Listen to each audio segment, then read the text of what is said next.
Greetings, barbecue family. Happy Friday. Thank you for tuning in to the Backyard SmokeMaster Barbecue podcast. I'm joined tonight by my lovely wife, Janine. How you doing, Janine? Glad it's Friday.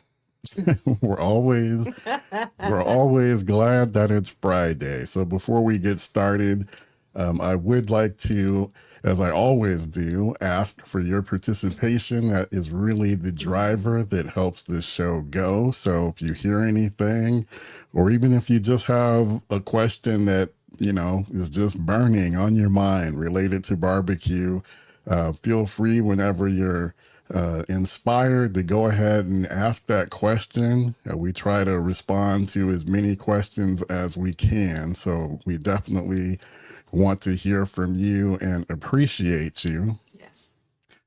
And so let's jump right into it. So for tonight's episode, I thought that it would be a good topic because something that came up during last week's episode, and it kind of inspired me to think, oh, we should just, you know, make this an episode, is why mistakes in barbecue are important. I know that, you know, when we're out on the grill, we're out on the smoker, you know, we go out there, we've got a plan in mind, you know, and then we, you know, we're all striving for perfection, right? We want our food to turn out fantastic.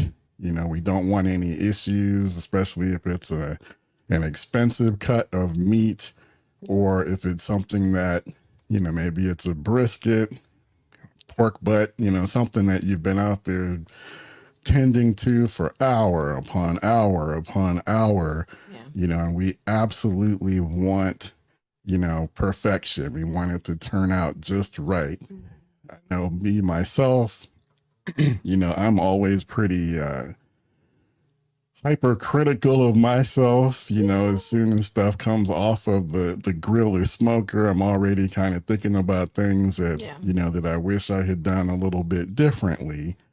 But, you know, that is exactly why mistakes are important. And I say that because it's the mistakes that you make is how you really learn how to get better. Yeah. You know, get better on the grill, get better on the smoker.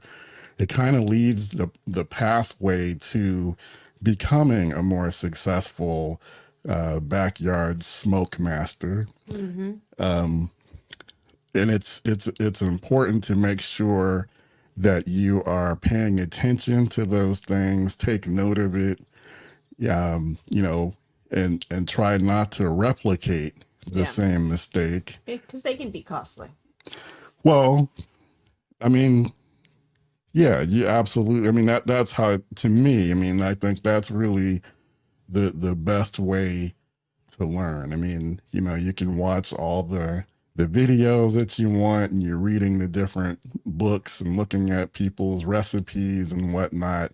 But really, I think what you learn the most from are your own observations. Well, plus when you're watching those videos, most people are gonna put most people are gonna put their beautiful moments on the video. They're gonna edit out all those mistakes and all those moments that aren't pretty, that don't look right, that they don't want the viewer to see. So it's good for you to have those moments, where you're not that happy with it. It didn't turn out well. And next time, there's always a next time to make it just a teeny bit better, change something up. You're always like, oh, I think next time I'm going to try this, I'm going to try that, a different cut of meat, a different way to cook it. Absolutely. And hey, Mike, fellow Northern Californian, is in the house. Appreciate you for tuning in. Yeah. As well as our good friend, correctional officer for lockdown. Good evening, Brother Kenyatta and your wife. Great show is sure to be had. Appreciate the encouragement as always. And Rodney says, good evening. Hello to you as well. So thank you to all three of you so far for those comments, and everyone else, please, jump in with your comments. Mm-hmm. Yeah, because I think I was talking about this, I think it was the last episode. I was thinking about the beef oxtails. We did it. We made them. We did. We had been on here a few weeks prior. Yeah. And we were talking about, that was one recipe that we hadn't done. Mm-hmm. And, got out there and tried it. And, it didn't go, the way that I hoped it would. It wasn't I perfect. thought it was going to be a pretty easy cook, but yeah, I definitely took away some lessons from that cook. Also got some good suggestions, from you guys as well. For sure. So correctional officer says, I'm working on not overthinking too much when it comes to grilling. Yeah.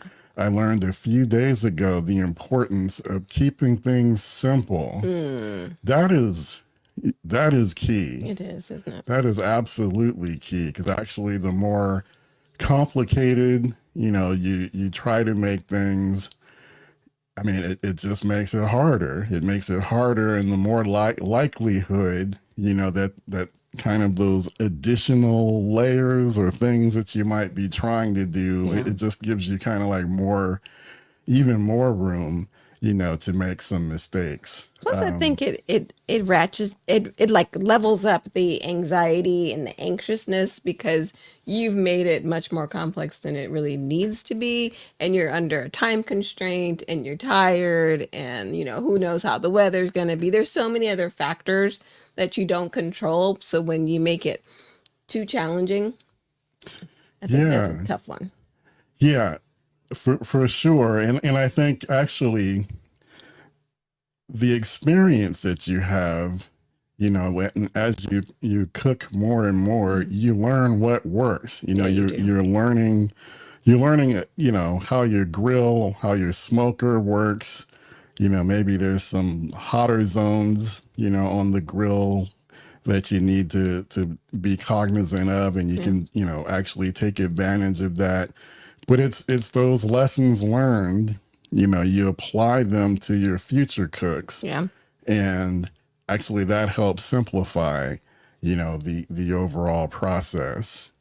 I know you always get a kick out of whenever I talk about the beef ribs. Oh yeah. Because I started off, trying to make beef ribs many years ago. And they were not appetizing looking to me, just being honest and open. Right. My sister will eat anything, and she's the one who's like, oh yeah, give me that. We're good. I'm like, oh no. Well, that's the other thing I've learned is, as backyard pit masters, smoke masters, we're, like I said, we're overly critical of ourselves. Yeah. But then the folks that are eating our food, She said it was delicious. yeah, they are not judging the food with the same lens. Nope.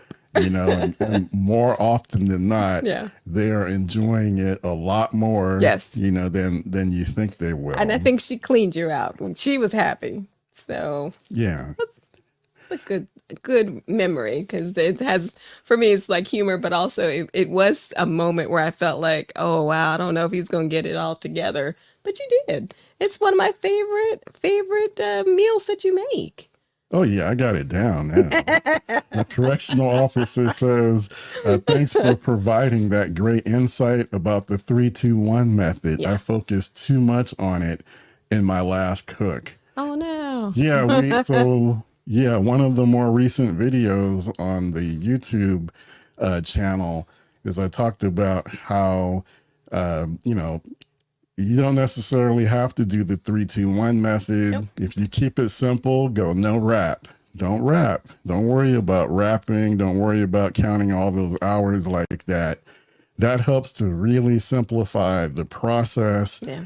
And you can get outstanding ribs that way. I mean, I know people have fallen in love, with the super duper tender, fall off the bone rib that you get from doing the 3-2-1 method, but you can get pretty really close. tender ribs. Yeah. Without, it's pretty close. without having to go through that method. And I think once you do it a few times, you'll see that's exactly an example of keeping it simple, because it really does simplify that process of smoking ribs. Absolutely. All right. Rodney says, with all the barbecue competition shows, it's easy to get caught up chasing perfection when ultimately it's about pleasing your family and friends. Couldn't agree more. That is really what it's all about. And yeah, the barbecue competition shows are, I love them because Yeah, me too. they increase, awareness. interest. Yeah. Yeah, they increase interest. It's a guilty and pleasure. Awareness of barbecue. It makes, it inspires more people to, get out and try their Including hand women. at barbecue. Yeah. We see a lot of women on the competition shows. And I think that is great. But you kind of have to look at it with the right lens, Absolutely. and not get caught up trying to do everything that you see, them doing on the competition shows. They figured out a way to take these, 6-7 hour cooks and consolidate it into a 1 hour show. So we're not seeing, we're just seeing like a small fraction, of the cook, and everything that's going prep. on, and Absolutely. all of it. So it's the magic of Hollywood. the magic of television, and they want it to look good. They're probably emphasizing when somebody's out there struggling, maybe making that look a little bit more dramatic, but getting caught up in trying to follow those processes and the things that they're doing to flavor their food and make it look sexy. Yeah, that's not necessarily what you need to be doing. I think it's way more important, to figure out what your friends and family enjoy and pursue that. That definitely couldn't agree more with that point. That's a good point. Yeah. Correctional officer says, how do you wind down after a cook? I think it's important to rest our bodies after grilling. Yeah. Most take it for granted that their bodies have been with lots of movement and needs rest. Now that's a good point too. Especially when I do a long cook, because I'm constantly in and out. Yeah, like if I'm not already sitting outside, near the smoker, maybe I'm using my fireboard or some type of a remote thing to monitor temperatures, especially when I'm cooking with my stick burner, and I have to get up, go back out there every 45 minutes or so add a split, Yeah. stoke the fire. And yeah, it's a lot of in and out, moving around. And yeah, after a long cook, Tired. physically tired for sure. Yeah. How do I wind down? Man, I haven't really thought too much about it, but I guess when I think about it though, especially after a long cook, I just try to relax. Yeah. Usually for those types of cooks, I'm mainly thinking of like if I'm doing a brisket, Yeah. or even if I'm doing beef ribs. I mean, you want to let the food rest. You don't necessarily have to let it rest nearly as long when you do beef ribs, but most of the time you want to give the meat time to rest. Right.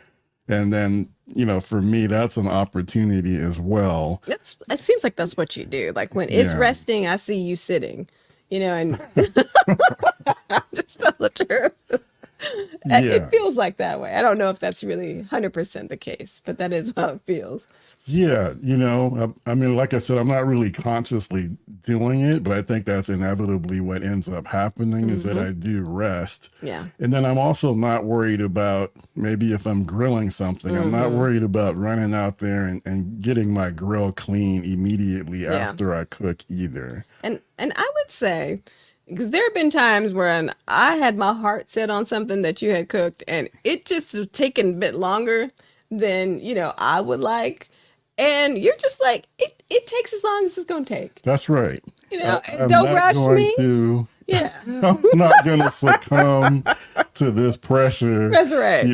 All the questions I keep getting about, how much longer is it going to be? Can you give me an estimation? Let me know so maybe I can start the rice or something some like other that. side to go with. I'm trying to time things. Yeah. And he's like, it's going to take what it's going to take. That's right. And I keep telling her, stop asking me that question. It's done when it's done. And I think that helps keep your stress level down because I'm like, the details. And you're just like, you know what? You need to sit down. I'm like, okay. That's right. I'm not going to let you bully me into finishing this food before I think it is ready. Yes. And then this one has a habit as well. I like to eat. After the long cook, then here she comes with the potatoes, and she wants me to put them on the smoker, and I'm like, "Are you kidding?" The smoker it's hot. It's ready for something else. Corn, potatoes, something. So it's perfect. I don't have to wait for it to get up to temperature. It's already there. You needed to put that request in a lot earlier than that because I'm in shutdown. You are. You're very good at kind of closing it down and then it don't ramp back up again. I'm like, oh man. Right. it's over. Yeah. All right. Rodney says, to your wife's point, the guys on these shows make mistakes as well. Yeah, they do. But they edit that. Yeah. Absolutely. Yeah. It's only the pretty moments or the moments where it's a train wreck and it's like, that's for ratings. Yeah, it might be the one person, maybe two, that are struggling and, they kind of show that stuff. But, I think, everyone out there, I'm sure, is having some type of an issue because think about it on the competition shows, it's a competition, and right? Time it's is time. Yeah. Yeah, so there's some Absolutely. additional, pressures, that they're dealing with. So yeah, I'm confident that there's a lot of editing going on, to accentuate, certain aspects that happen that they want us to see. But That's I think true. everyone is probably having some issues. Well, I think so, inevitably. Yeah. All right. Producer Erin chimes in. She says, I love the drama in competition shows. Yeah. Yeah. Well, don't we all? That's kind of As long as it's their drama. right. But that's kind of what, what Yeah. makes them go. That's true. All right. Chad says, an interesting concept is how, as the pit master, your sense of smell and taste get blunted after spending hours around the fire and smoke. You may perceive that final product is lacking, but others love it. You're absolutely right. Absolutely. That's what yeah, for me myself, I usually it yeah, my sense of it all is definitely not on point immediately after the cook. Yeah.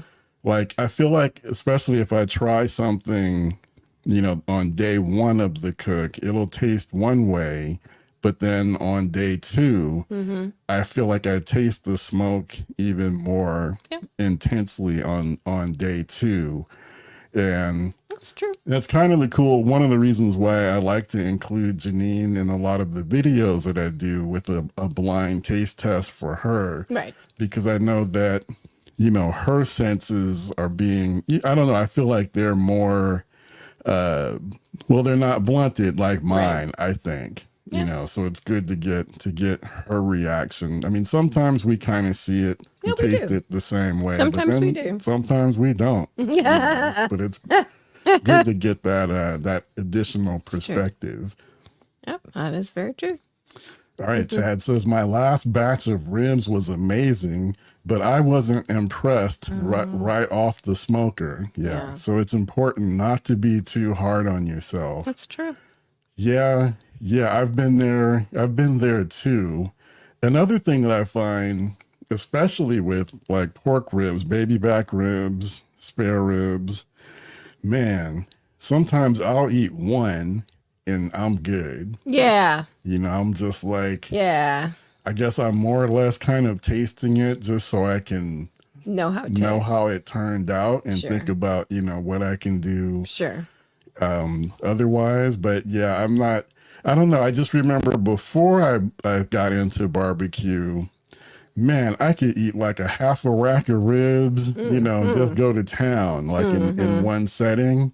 But as I began smoking them myself, yeah, I guess I'm looking at them throughout the cook, I don't feel that need, to have as many when I'm cooking them myself. That's true. For sure. Ah. Unless, and I guess that's also another thing about myself, especially with ribs, probably more than any other food that I cook, is I love to experiment. Yeah. I think might think my taste buds, and I think I kind of get bored. Yeah. Kind of cooking the same, doing it with the same rub, time after time after time. And that's probably a fault, because then I'm constantly wanting to try something new, something else, know. And when I do find something good that I really like, I do stick to it. Yeah, you do. For a while, but eventually I'm back on the experimentation train. But isn't that kind of exciting? I mean, because I think it does kind of keep it a little bit more intriguing. Like, it's a challenge too. So yeah, I don't know. I'm not gonna fault you for experimenting. It just means more things coming my way. Right. Okay, now correctional officer. Now he has been on me for weeks, so don't forget to let everyone know about your 4th of July cyber cook-off. So yes, absolutely, we'll start promoting that more. Yeah. As we get closer. I mean, man, we're halfway through April. We'll be in May months. before you know it. We got a couple months. But I've got some other ideas that are going to go alongside with that. Yeah. I don't want to speak on it too early, but I do have some ideas to not just for the 4th of July cyber cook-off, but for some other things. I'll just say towards kind of forming and expanding the backyard SmokeMaster community. Yeah. I'll just leave it at that, but I think that this is perfect, something that can be built upon.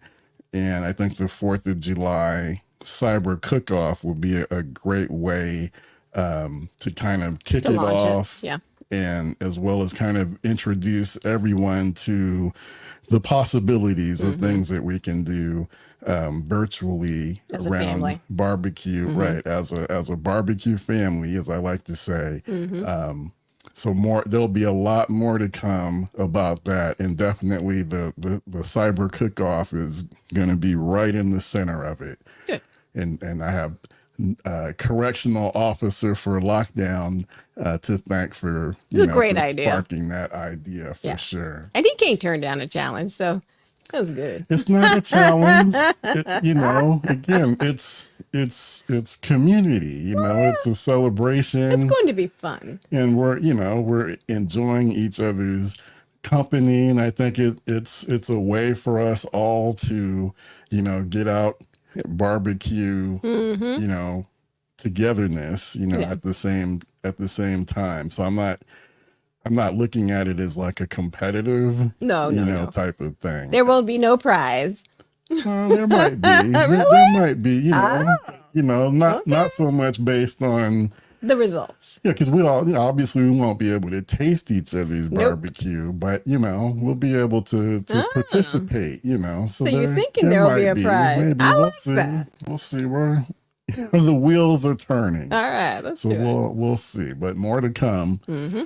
More to come on that. All right. Now Rodney says, I think mistakes have been my greatest teacher. I can watch all the videos and do the research, but until you get out on that pit, you'll never know. Right. Weather and your cooker plays a factor. That's true. Yep. Definitely. And that's really the point, is That's that, true. like I said, you can watch all the YouTube videos and, look at the recipes and the different barbecue books That's true. and all of that, Swag. but you jumping ahead, Sorry. getting in trouble with producer Aaron. Sorry, Aaron. But yeah, no, you have to get out there on the pit, on your grill, on your smoker. Yeah. Get out there yourself, and experience it. And that and yeah, like I said, paying attention to what worked well, but also paying attention to what didn't work so well. Yeah. And then, just observe and form your thoughts about, why maybe something didn't go the way you wanted it to and maybe what you can do differently. Well, That's the biggest teacher. I think with those, like the oxtails, what I didn't realize is that it's very dense, and there's like a lot of membrane in there, and I just didn't know that it had that much membrane. I was thinking, I know it's a tail, but somehow I just thought it was just going to be the meatiest thing ever, and it was like hunt and peck, try to find what you need and be able to eat it and test it out. I was kind of like a little surprised, but I enjoyed trying that and trying something new. Yeah, and I think I realized that it was, very fatty, Yeah. very chewy. Yeah. But see, I knew better, Mm. but I just had it in my head. Yeah. I did an internal temperature check. I think it was probably 195, somewhere in there. So I thought, that should be good enough. But see, they always, when they talk about, you want things to be probe tender. Yeah. And like sometimes even when you do brisket, you might do a brisket and get it up to 203, but that probe isn't going in there like it should, like a knife slicing through Like butter. Hot butter. Yeah. That's what you want. And I wasn't getting that with those oxtails. Yeah. And I didn't, pay attention and listen to my intuition. My intuition said, these need to go back on the smoker. Yeah. But I didn't listen to it. Yeah. Took them off. Thought, they'll be fine. No. But now I know. And now I have, a couple of ideas, not you just do. about, understanding when will be the right time to pull them off of the smoker, but then also some ideas about what to do during the cook as well. Yeah. And, that's a prime example. I guess the other thing that I took away personally was, we went to Costco, and, we had a pretty good mix of sizes of the oxtails, but I feel like really we just should have found some packs that only had the larger sizes, because the little ones were like oh my God, it was so hard to just get anything in there. So I think now I understand what I'm looking for. I didn't know before. Yeah, and that always, makes me think about the great legendary pitmaster Harry Sue. Mm-hmm. When he talks about how do you pick like a pork butt Yep. or a brisket, he always talks about, go for the bigger ones. Absolutely. Especially like pork butt. I always mess it Like up. big I like butts. big butts. And I cannot Cannot lie. lie. Yeah, And apparently big tails too, because Yeah. that's my new thing. And speaking of Sue, like Harry Sue, so Mike Sue asks, swag? Well, you have to stick around. We'll see. There might be some swag involved, with the cyber cook coming up, but definitely, might have some surprises for the folks that do participate. So stick around. Got some good ideas. It is a good idea. All right. Correctional officer says, I have been keeping a journal on my cooks. Yeah. Not too detailed, Yeah. but enough to note some important pointers. Yeah. And you were doing that pretty religiously for a while. I'm not sure what you're doing these days. Seems like you're more on your phone and, trying to kind of keep a few notes. I mean, I kind of have changed the method in which I take down my notes, Yeah. But I'm still taking notes in one form or another. Yeah. Especially for and like correctional officer says, not too detailed, just, Enough. just some good bullet points Yeah. to be able to jog my memory on, what I needed to do differently. Right. Or what worked. And I do highly encourage that, especially If it worked. well, both ways. Yeah. Both ways. Yeah. Yeah. Take a moment. Usually we've got a cell phone in our pocket. Yeah. And these cell phones, I think just about all of them come with some type of a note-taking app or something. So it's not, not hard to find. Just open it up and just jot something down. I think so. To help with the recall for future cooks. Yeah. Especially if you're cooking multiple things, you may not recall like the last time you cooked something that was that one thing. And if you took notes on it, it'll just be easier, I think. Yeah. All right. Our friend Peak 930, good to see you again. Yeah. Says mistakes are just realization points to redirect and get better. It's like having a personal coach via experience. Wow. That's a good way to put it. It is, isn't it? Yep. That's right. You can't reiterate that fact enough to, learn from the mistakes. Well, but also give yourself some grace because what you think is a mistake might not be a mistake at all. And, especially like you said, in other people's eyes, so I think it's good to just be open to it. It might not be in your mind perfect, but at least, you don't have to necessarily call it a mistake. If it's not, maybe it's just evolving and it's evolution of something. Yes, absolutely. Again, like I said, we're our own toughest critics. Especially when it comes to food. I know it in life, we're all, critics, but, we eat with our eyes, we've got all these senses, we're smelling it, we're tasting it, we're looking at it. And it's a tough one. Well, and then when you are cooking for your family, Pressure. You want them to be happy with what you cooked. Especially, barbecue is basically slow cooking. So you've been putting a lot of time, your heart and soul into it. That's right. You want it to be a certain way, but usually, the recipients are not being as critical, as you are. So definitely give yourself grace. Well, and then remember for Easter, that we were asked, oh, what are you cooking? And we're like, oh, I'm keeping it kind of simple. And Janine just asked me to, smoke some bacon. And, it's funny. It's a simple request. And I don't know, you were like, yeah, ho hum.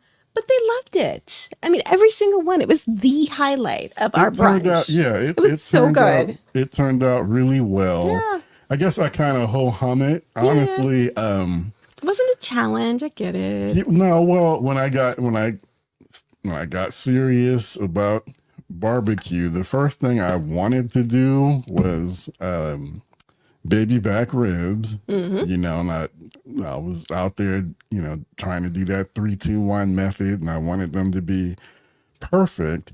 But the first thing that I did that I felt like I did perfect, and it was kind of my own Mm-hmm. process, was bacon. Absolutely. And that's the one, and like I talked about how I'm always trying something different with the baby backs, not with the bacon. I got it down. Yeah. Don't deviate. So I haven't messed with my That's process, right. and it turns out, pretty It's really darn good. good consistently. I feel like I can do that when, with my eyes closed. Yep. So yeah, I was kind of like, oh, it's all, whatever. I'll do the bacon, sure. It was delicious. But yeah, it turned out well. Yeah. All right. Rodney says, as I said last week, my first and only time smoking oxtails was not tender. Yeah. You've inspired me to give it a go again. Good. Stay tuned. Yeah. Same here. Let us know. Let us know the next time you do oxtails how that worked out. I need to do the same. Yeah. We need to evolve this process. Yeah, we're gonna get some more oxtails and give that another shot. Yeah, because I mean, wow, it looked like we had picked out so many, packets of them, and then the meat we got was just was like, wow, this is what's here. it was, Yeah. it was a tease.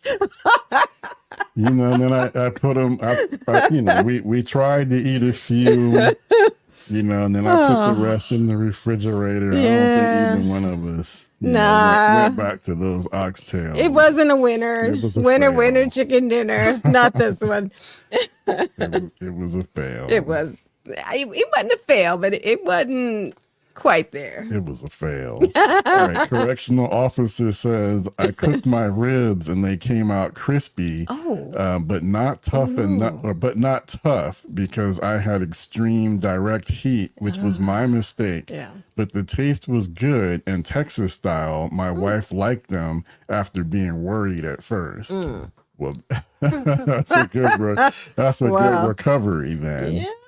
Yeah. Texas style crispy? Well, I think so. well, for Texas style, Yeah. he's basically, talking about, I think primarily salt and pepper. Okay. It's going to be Texas style, maybe one or two other things, but that's generally what it is. Okay.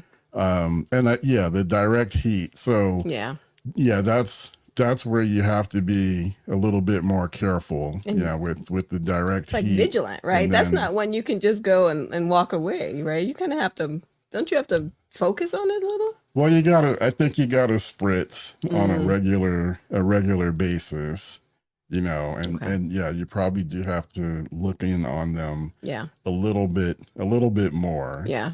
Frequently. But again, this is another example. See, correctional officer, he's looking at them one way, was probably kind of lamenting during the cook, got his wife a little bit concerned, and then she started kind of doubting.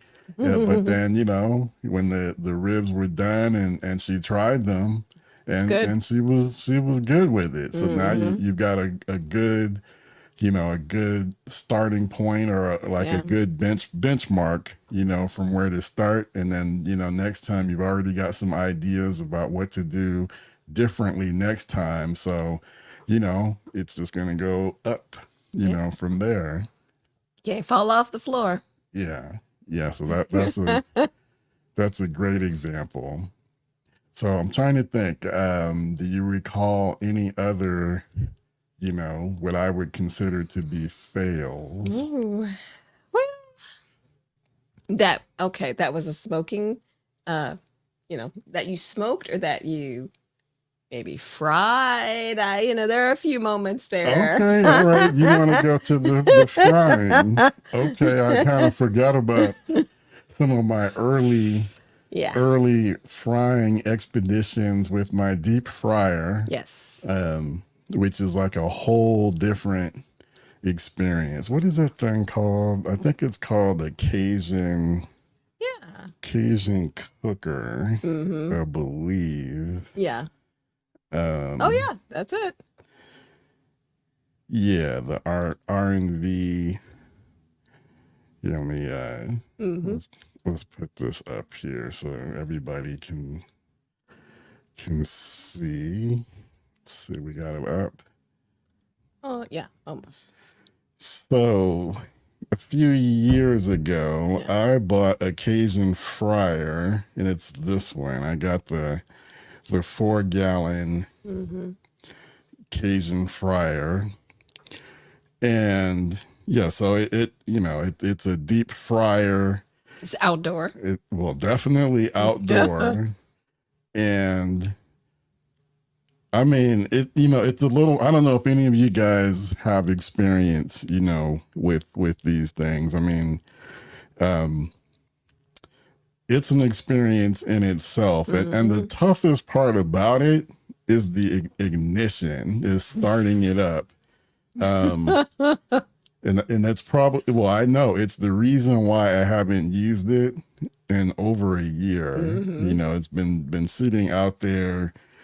Even though I've gotten better, as I cooked on it more, definitely the first initial cooks were a little bit rough because I think my temperatures were too hot. Yeah, you couldn't control it as well. Yeah, I wasn't controlling the temperature well enough. And this is kind of a theme that I think is kind of it's amplified with the Cajun fryer, but it's hot oil. Similar in barbecue, especially when people start off. I think what a lot of people are, the mistake they make when they first start off in barbecue is that they're cooking things at too high of a temperature. Low and slow is better, or at least it gives you more room, more headroom for mistakes. Yeah, but don't you think that this was just much harder to control the temperature? It's just the way it's set up. It's different. Yeah. But what I was going to say about giving yourself more headroom with lower temperatures, because in barbecue and food and cooking in general, once you burn something up, that's it. There's no recovery. The food is burnt up. There's not much you can do about it. Throw it out. Once it's already burnt up. Whereas when you're cooking low and slow and bringing the internal temperature up slowly, you're not. You can recover. You can increase the temperature a little bit if you need to, or you can, further lower it. It's just a matter of being patient. But once your food is burnt up, it's a wrap. But yeah, with this Cajun fryer, the ignition, basically you hook it up to a propane tank. And then so you turn the valve, to begin releasing propane, into the unit. But then there's like an igniter, there's like an opening. And what you need to do is you take like a blowtorch. And what you need to do is like aim the flame from your blowtorch into the opening, where the gas is progressing into the unit. Obviously, the gas is invisible. You can't see it. So you have no real sense of the direction. Well, you know the direction, but you don't know how strong, you're trying to gauge based on, opening the valve. If you don't have the valve open wide enough and you aim your torch at that opening, it won't ignite. But then the opposite is, so this is where all my stress comes from is, I'm trying to ignite it. It won't ignite. I open the valve a little bit more, try to ignite it. It still won't ignite. Open it up some more, and I keep doing it, just a little bit, then start to get impatient, open it up a little bit wider than I probably should. Aim that, aim the flame from the torch, and you get this, it sounds like, you get this it Oh, almost sounds and feels like, like it sounds like an airplane, like when you're at the airport, yeah, the engine's ramping up. Yeah, and it can really kind of take you back a little bit. So yeah. I don't know. I mean, I got a little bit better and I kept playing around with the technique for getting it ignited, Uh, but ultimately this kind of the whole process, there needs to be a better way, yeah. to be able to get it ignited. So And I think if I had to vote, like which piece of equipment might be voted off the island in the backyard there, this is at the top of the list. yeah, it'll be next. I Absolutely. think the next time we do get another grill or smoker, like if we have Yeah. like if Ace Hardware comes and they take away something for us, I think it'll definitely be that Cajun fryer. Yeah. I think I think so 'cause too. plus since then I've actually learned and gotten pretty good at just frying my chicken the traditional way Yep. in the house, much more controlled environment. All right, so moving on. Okay, correctional officer says, Kenyatta, glad my wife liked the ribs because I'm still on board for my Meadow Creek. And it's what is that? Is that the combination? COMBI combination 42, I think Oh, maybe that's what that is. okay. And the Kamado Joe, Big Joe. Wow. Yeah, that's right. You're Yeah. on track to get some new toys this summer. And yeah, maybe you'll have something in place by the time, we do the cyber cook. That could be. That would Wow. be awesome, Yeah. So that's that's great. I think That's that's great. great. All right, what else we got here? Mm. Okay, he says, correctional officer says, I'm going to add a fryer to my grill Ah. arsenal toward the end of the year. That's cool. My wife has placed a limit on my grill weapons. Yeah. The cap is 3 per year. Wow. Wow. Yeah, that's not 3 coming my per way. year. Come on, Janine. Hell We yeah, gotta no. get with the program. Nah. We gotta keep up. 3 Nah. per year. Mm-mm. But you don't even have the space. You got to remove the jacuzzi. Then you might have some more space to branch out a little bit. Nah. Yeah. That's all right. We'll get you. We'll get you there. No, I don't think you will. All right. Rodney says, I've been thinking of adding a stick burner to my arsenal. Ooh, What would be your best recommendation for a backyard cook? Okay, so are you asking for like a recommendation on the stick burner, or are you asking for a recommendation on what to cook? Let us know. Yeah. Let us know. I think maybe talking about a recommendation for a backyard cook, but we'll come back to Yep. that one. All right, Mark. I think this is Mark from high school, I believe. Oh, I cool. think so. Says, do you yell fire in the hole? Toss a burning, flaming bottle at it? Yeah, that's what I need to do. Yeah, no. He's not burning down That's my what he- backyard That's what I need to over do. that But yeah, it's like fryer. I'm there, holding the torch, and it's like I'm aiming it at that opening, and then I'm like pulling back as quick as I can, so I don't catch any of the blowback. I think there was Way too one time stressful. that you got a little burnt on your arm. Was that from that fryer? I'm pretty sure there was No. something. No, I think that was another escapade, with one of my traditional Okay. grills. All right. I kind of think it might have been the Weber Summit Kamado or the Kamado Joe. Okay.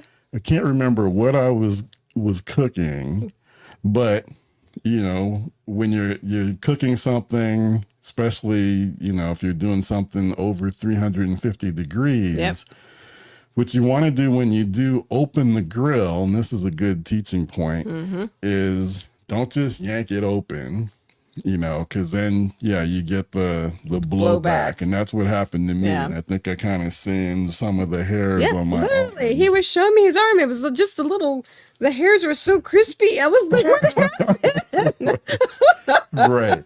So you want to instead of just yanking it open, you Yeah. want to burp it. Yeah. So you just open it just a little bit and then gradually lift it open Yeah. to let some of that heat out. So I that was a lesson learned. Yeah, The but hard I way. think that's where that happened. Yeah.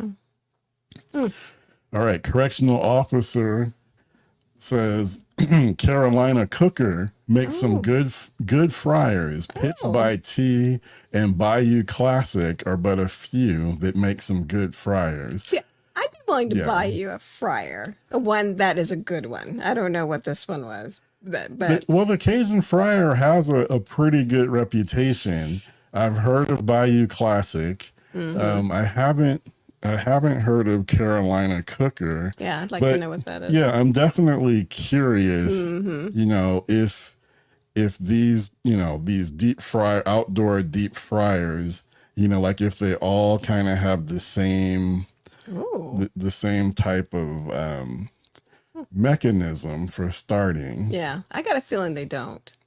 So yeah, there's probably, and I know one thing about the Cajun fryers, a lot of people kind of complain about the what do you call it?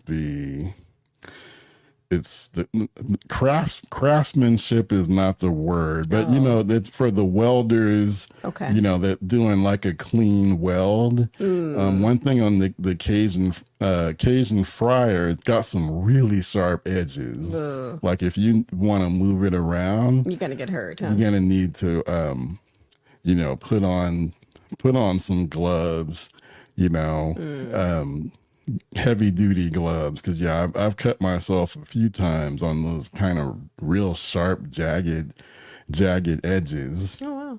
Okay, so I see these, like you can connect a propane tank. Yeah, this would be good for like crawdads and like some kind of a big cook with a lot of seafood and almost Okay, a like see gumbo. here we go. This is That's kind of cool. this is interesting. Yeah. Stainless steel 2-burner fryer.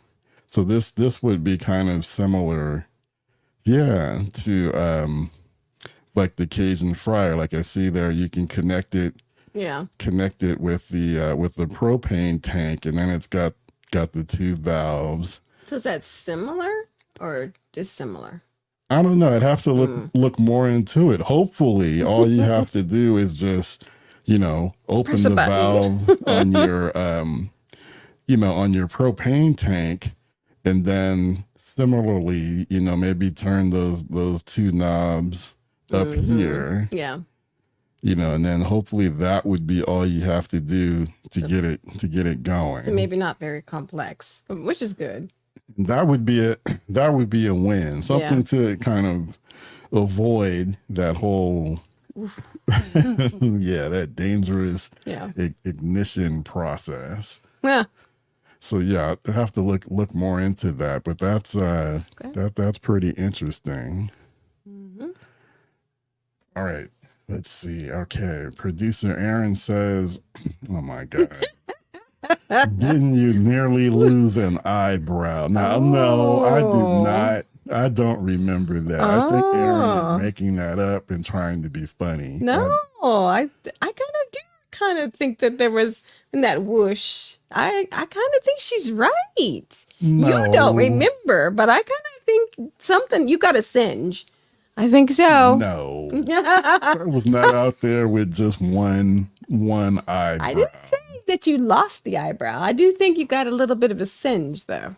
I think Aaron is right. Producer Aaron, I think, is right. Moving on. What do we have next?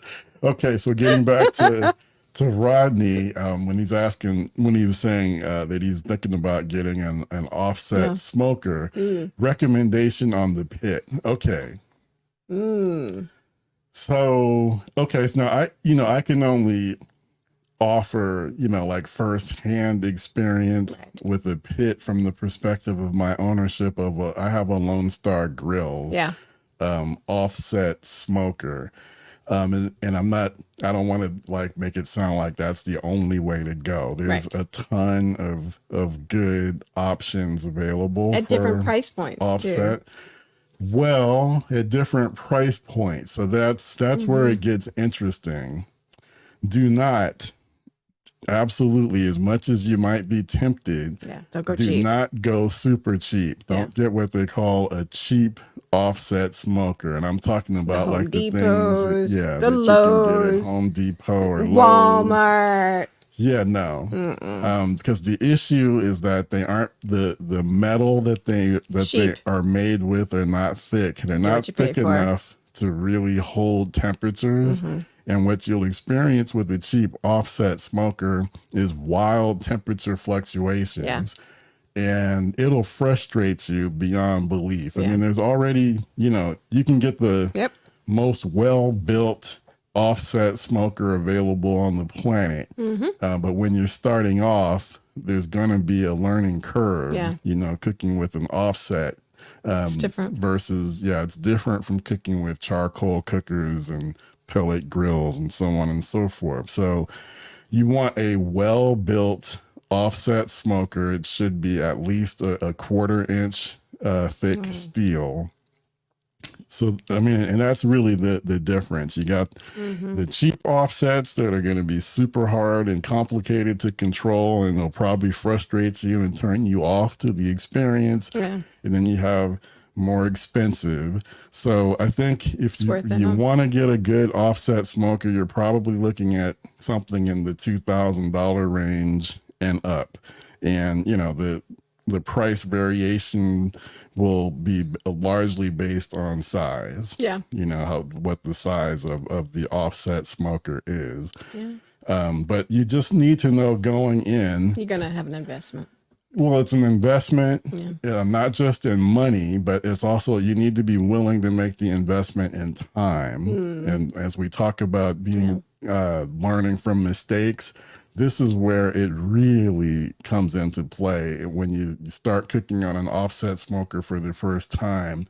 Absolutely learn from mistakes, learn from experience. You have to figure out like what size splits work best in your smoker, and then you figure out how long does it usually take each split before I need to add another one or stoke the fire. But then you also have to realize that splits are like snowflakes. Each one is going to be different. And then how does the smoker react? Does it have hot zones? Just so many different things, to learn. But if you're really committed, patient, and you pay attention, take notes, learn from the notes. I still say, I've got a ton of smokers and grills in my backyard. Yep. When I have time, I still get more satisfaction and enjoyment from cooking on my offset smoker than anything else, in my backyard. So it's definitely a rewarding experience, once you do get it down. That's good to know. Okay. Good to see you. 2Step69 says, hey, I'm thinking about a game changer, more seafood on the grill, like lobster, shrimp, fish, and smoked mac and cheese. Oh my God, I want that. I've mastered everything else. Why don't you make that? Smoked mac and cheese. That sounds delicious. Oh my goodness. You know what? I want to make it. And, now that producer Aaron is out of the house, maybe I will. Because producer Aaron is very particular She is. about her mac and cheese. Absolutely. And generally, if it's not that Kraft mac and cheese out of the box, she'd wanted no part of it. It's true. But I definitely wanted to do some mac and cheese on the smoker. So that's a good reminder that's something we need to do. Yeah. I'd like to try that. And then, seafood. I mean, smoked seafood is great. Yeah, it is. You know, I used to do a lot of shrimp A lot on of the shrimp. on the smoker. Like a lot. You know, but then it started to not really agree with me from a health perspective. So I haven't been doing shrimp the way that I wish I could. Mm-hmm. But yeah, generally, shrimp and most fish, you know, they generally don't take as long. Nope. If you're grilling, you know, they Yeah. cook very fast. So be cognizant of that. Yeah. But then you can also smoke, you know, fish at low and slow temperatures. Yeah.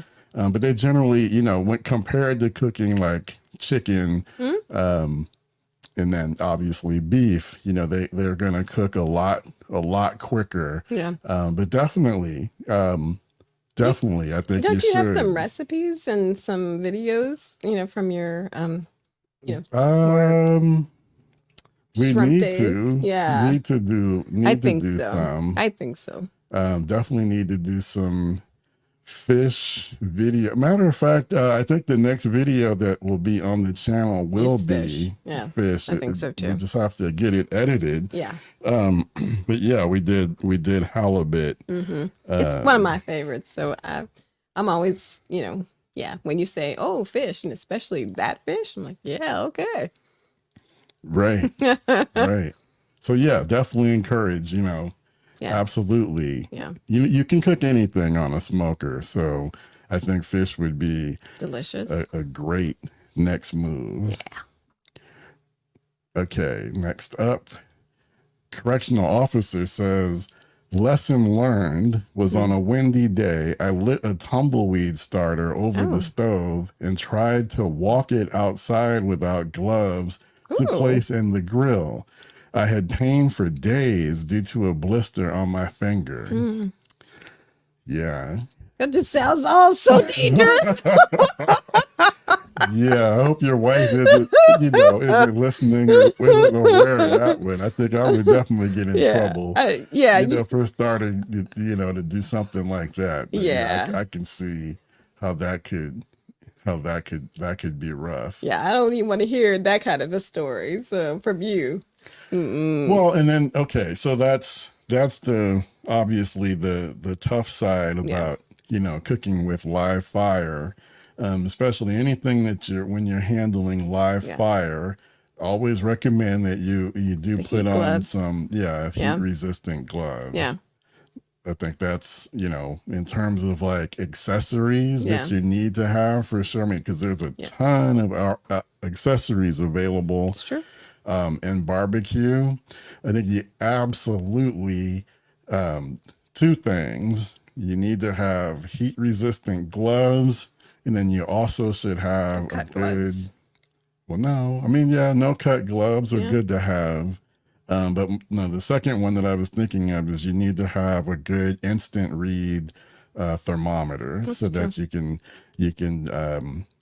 read the internal temperature of your food, because there's you know, I don't care what anybody says, you just can't look at it and know exactly, you know, what the temperature is, and you want to be cooking your food, you know, to food safe temperatures. Okay. And then he says, yeah, my wife chewed me out for making my mistake. Yeah, absolutely. Look at you. I understand what his wife felt when she heard that story. You know, he's trying to be expeditious about getting that fire going. All right, Mark says, what's your favorite equipment for smoking oily fish like mackerel? You know, I don't eat oily fish. It's been terrible to clean up on the Traeger. Yeah. So I would say, basically, what I would recommend for just about anything that, you know, is going to produce Oil. you know, oil, grease, is if you can just get a cheap aluminum pan. Oh, that's true. And stick it underneath the grate. That is true. You know, to catch the drippings. The drippings, Yeah. you know, off of the meat, That's and that'll make the cleanup a lot easier.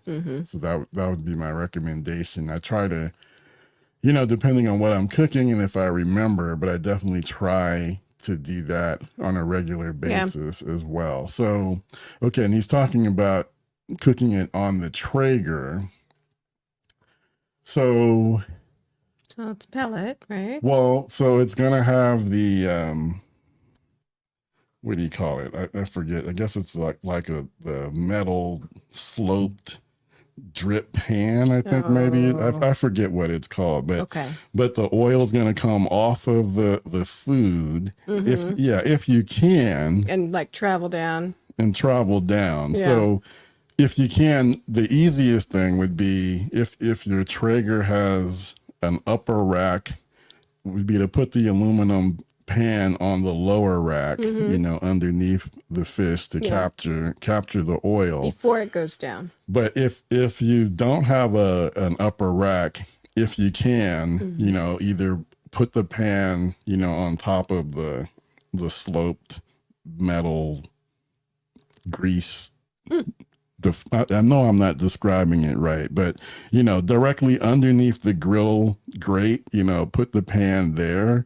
But if you can't do that, then wrap that metal piece, that the oil and stuff falls on and travels down. Wrap it in foil and make that easier. And that'll make it easier to clean up afterwards. So I hope that makes sense. All right, next up, Rodney says, I have looked at Lone Star smokers. I'll revisit that. Yeah. So two things I'll say about that. So Lone Star Grills, they make fantastic smokers. Small family owned business. Yeah. You customize it. Mike, I think his first name is Mike. The last name is Goodlander. I think it's Mike. I think it's Mike Goodlander is the owner of the company, and he will respond to you. Like if you want to have a conversation with him or correspond with via email, he will talk to you personally and answer your questions. And then if for some reason you need additional support or whatever, I found a really easy company to deal with. So highly recommend Lone Star Grills. Where are they based out of? They're in Texas. Okay. I forget the city that they're in. I want to say they are, I think, probably closer to Houston. That makes sense. I think that's the largest city that they're close to. Okay. But then what I would also say, depending on where you live, there may be like a fabricator, that's closer to where you live. Yeah. You may not have heard of them. You may not, see them being talked about, the way like Lone Star Grills, and Jumbo and Franklin and, these other more popular pit makers are. But that's another good way to go is a local fabricator in your area, because you can save a lot of money on the shipping. The shipping is another big factor because it's huge. These things are huge. They're heavy. Yeah. Not only do you have to wait for them to be built, but then once they are built, you got to wait for them to be shipped. Is it shipped? Is it trucked? How did it get delivered? Yeah, it was on a truck. Yeah. On a truck. Yeah. Freight, and it took some time. So if you're able to, if there's something that's local that has a good reputation, look at that too. Like I think if I were to buy another offset smoker, I would seriously look at some California based fabricators, so that's another option. That's a good idea. Correctional officer says, my backyard has a constructed fireplace. Oh, that's cool. I'm going to look at building a cinder block grill. Ooh. Wow. That is so cool. Okay, now if you do that, now what you need to think about doing, especially if you're doing cinder block, you need to make this thing big enough, constructed so that you could do a whole hog. Yeah. Yeah, have you thought about that? Then you could have a party. That's Really right. Then you have a, what do they picking call party. it? Yeah, picking party. That's right. So that sounds good. It does sound good. You're not digging up my backyard for that. What's going on? Usually you're really supportive, but tonight you're not really being a little ornery tonight.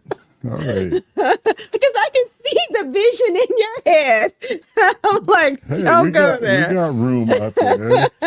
Yeah. All right. 2 Steps says cheap offset smokers, not heavy duty. Plus, you will lose a ton of smoke and temperature, hard to control. Yeah. Yeah. In a nutshell, that's the problem with cheap offsets. Yeah.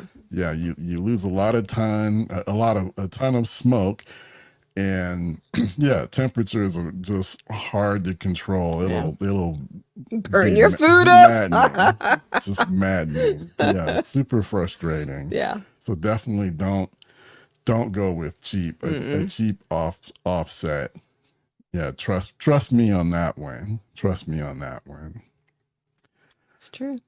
Okay, Rodney says, shame we don't really have a manufacturer here on the West Coast. Now, actually, I think that's not true. That's not true. Yeah. We just haven't really heard of them. They just don't get the same name recognition. I'm trying to think. It might require a little research. I mean, that might be a good follow-up. Well, okay, so I'm thinking about, we've had him on the show, Mike from Bones Barbecue down in Southern California, in the Inland Empire. I remember, he was talking about a local fabricator in his area that he uses. Yeah, maybe we need to. I think they make some nice pits. And then I'm trying to think of the name. There's like a manufacturer like in Modesto that makes offset smokers. The name escapes me. Okay, it's Cat Barbecue Smoker. So I don't know what part of California you're in, but like when I said that if I were to get another offset smoker, this was the company that I was thinking of, because we're in the Bay Area. Yeah. So Cat Barbecue Smokers, I believe they're out of Modesto, and I think they make some nice pits. Yeah, those do look nice. And I know that there's a couple, in Southern California as well. I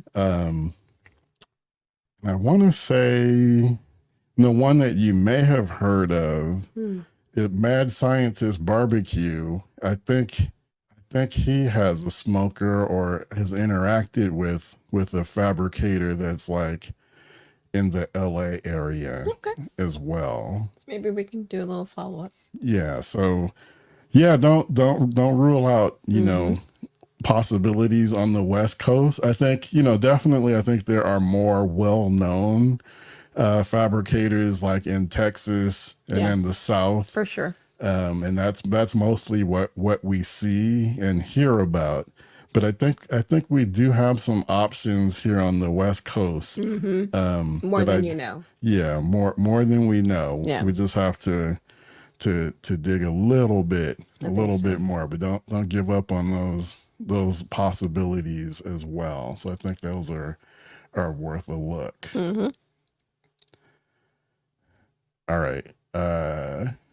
Okay, so Rodney says, I'm a Southern California boy.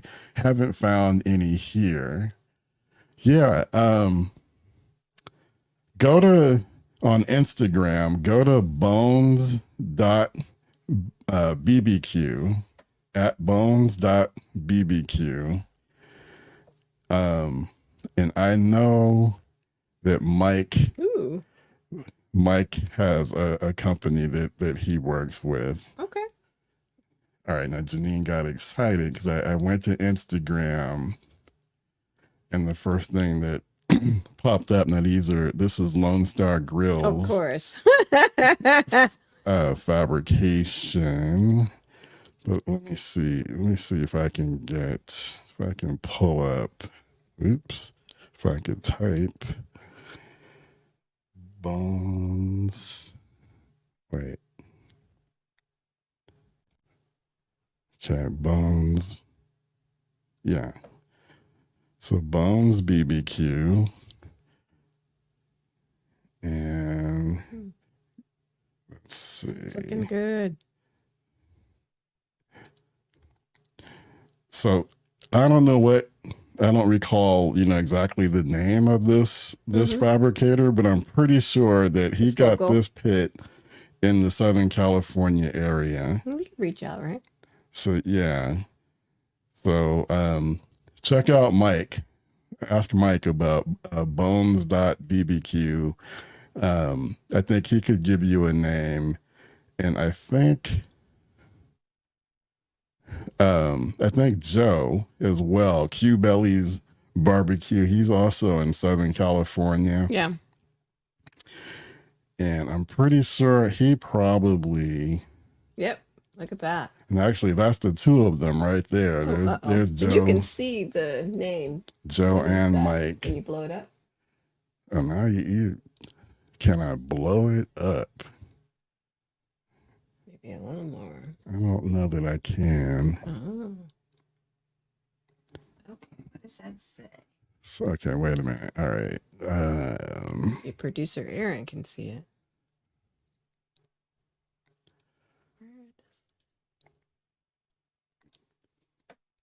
Yeah, I don't know. Can't quite. I can't figure out Okay. what that says, but I'm pretty sure that pit that they're on was made in Southern California, I think. Yeah. So I think Joe. Actually, there it is right there. It says in his post at MH Metalworks. Yeah. There we go. MH Metalworks 1 And they're is the metal fabricator. the Yep. handle. And I'm pretty sure Wow. that they are in Southern California. That looks like SoCal. Ooh, that's nice. But yeah. Look at that. So I think Ooh, look at all that yeah. protein. Yeah, there's some It's nice. there's some options. Some nice options. Down there. So maybe that might be one to look for. MH Metalworks. Mm-hmm. One. But yeah, that's their Instagram address. Yeah. And I bet if you look them up, Yeah. they're probably in SoCal someplace. Hmm. Okay. Address right there. Santa Fe Springs. That's SoCal. Okay, hold on. Oops. Let's see. All right, I'm sorry, guys. Bear with me here. All right. Do we have it? But the address is right there. It's it looks like it's 13019 Los Nietos Road. Yeah. So MH Metalworks is in Santa Fe Springs. Mm-hmm. So I think that's if I recall, Interstate 5 south of LA, I think somewhere between, LA and Anaheim. Yep, absolutely. So yeah, 562-291-7213. All right. Yeah. I think looks like they have some nice pits. Those look really nice. Like really, really nice. Oh, you're absolutely welcome, Rodney. That's what we're here for, trying to help everybody out and get everybody inspired. Yeah. All right, guys. Well, we've been at this for, over an hour, about an hour and 20 minutes. So again, let me just say thank you to everyone who chimed in with comments. Rodney, correctional officer, 2-Step 69. Mark K, Mike Sue, Wow, Chad. Chad. Lot. Let's see. Yeah, so thank you all. You know, again, the feedback, the interaction that we get during the episode is what drives it. Yeah. So always very appreciative of the support. Appreciate you all tuning in. And absolutely stay tuned. We'll have more information about the 4th of July cyber cook-off, as correctional officer likes to call it, as well as some other good things coming. We're going to grow this community and get us even more connected. So appreciate everyone's support. So this is Kenyatta Robinson with Janine. Thank you for tuning in. Remember to get out there, enjoy your grills and smokers, and we will see you in the next one.